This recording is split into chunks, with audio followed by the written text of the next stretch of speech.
Bonjour et bienvenue pour cette 5e vidéo du chapitre sur la fluctuation et l'estimation.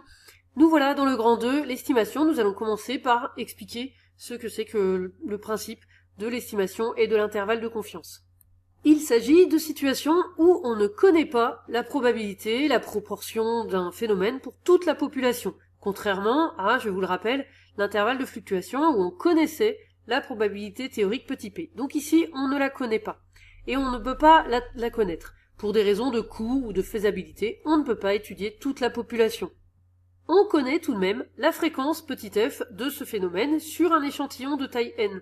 L'exemple le plus courant, c'est lorsqu'on veut savoir, avant une élection, par exemple avant l'élection présidentielle, lorsqu'on veut savoir ce que les gens ont l'intention de voter.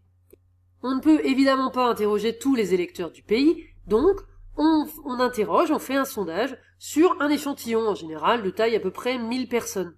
Et à partir de ces résultats, de cette fréquence f sur cet échantillon, on voudrait estimer la proportion réelle petit p de toute la population tout entière, par un intervalle de confiance selon un niveau de confiance 1-alpha. En effet, la fréquence petit f trouvée sur l'échantillon, on ne peut pas dire que ce sera pile ce que va voter, par exemple, pour un sondage, toute la population. Par contre, on va pouvoir estimer ce que sera la proportion petit p, la probabilité petit p de toute la population. Voici comment nous allons déterminer ce qu'on appelle l'intervalle de confiance, c'est-à-dire l'intervalle dans lequel on peut estimer que la probabilité petit p se trouve.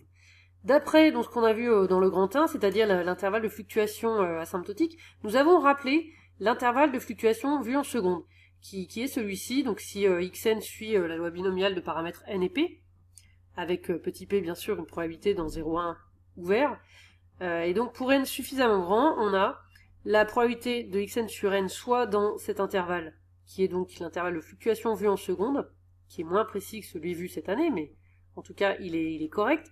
Donc la probabilité que ce soit dans cet intervalle est supérieure ou égale à 0,95. Donc j'ai simplement réécrit là, xn sur n appartient à cet intervalle, ça veut dire xn sur n entre p-1 sur racine de n et p plus 1 sur racine de n. Si on note grand Fn, donc la fréquence associée, on obtient la probabilité que la fréquence soit entre donc p-1 sur racine de n et p plus racine de n.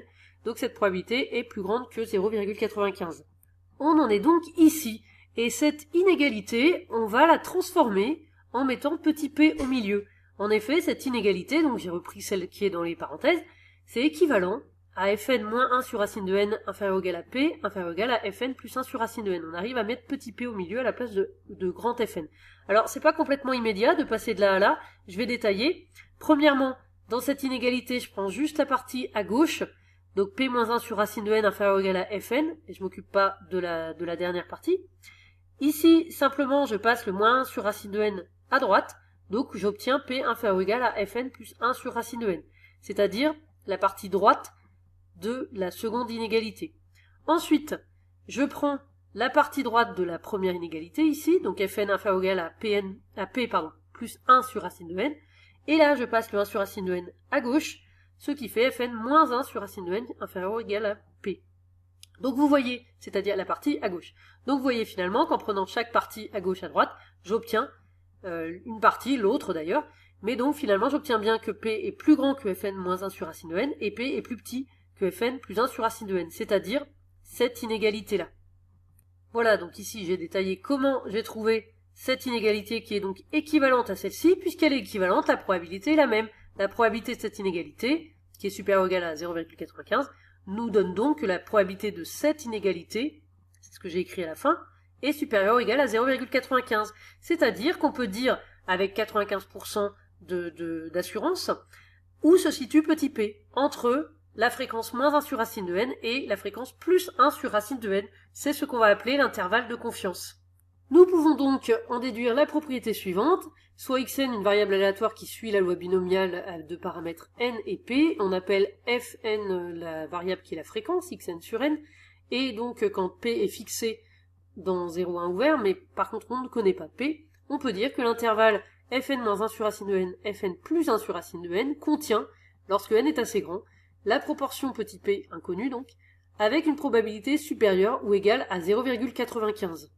Et cet intervalle, donc lorsqu'on petit f là cette fois-ci est la fréquence du phénomène observé sur un échantillon de taille n, petit f correspond à grand Fn, Cet intervalle, donc f moins 1 sur racine de n, f plus 1 sur racine de n, on l'appelle un intervalle de confiance à 95% pour la proportion inconnue petit p dans la population entière. Voyons tout de suite ce que ça donne sur un exemple. C'est un extrait d'un exercice de bac France septembre 2016. Parfois, dans les exercices de bac, une difficulté est de déterminer s'il faut calculer un intervalle de fluctuation asymptotique ou un intervalle de confiance. Dans cet exercice, c'est très clair puisque c'est indiqué dans la question qu'il faut calculer un intervalle de confiance.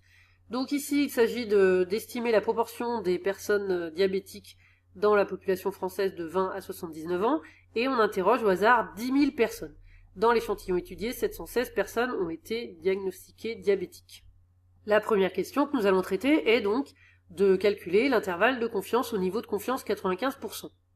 Donc ici, il faut déterminer quelle est la fréquence petit f et quel est le nombre, la taille de l'échantillon petit n. Bon, la taille de l'échantillon, c'est assez clair, c'est 10 000. Et petit f, eh bien, c'est le nombre de diabétiques parmi les 10 000. Alors, c'est 716 divisé par 10 000.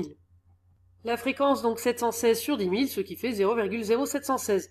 On calcule donc l'intervalle de confiance, f moins 1 sur racine de n, donc f moins 1 sur racine de n, f plus 1 sur racine de n. Ici, ça tombe juste, ça fait 0,0616, 0,0816.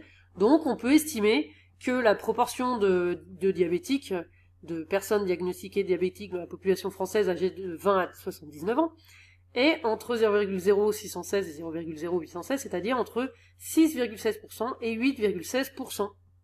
Vous voyez, l'intervalle de confiance, c'est assez simple, il suffit d'appliquer cette formule qui est très facile à retenir. Deux petites remarques maintenant pour finir cette vidéo.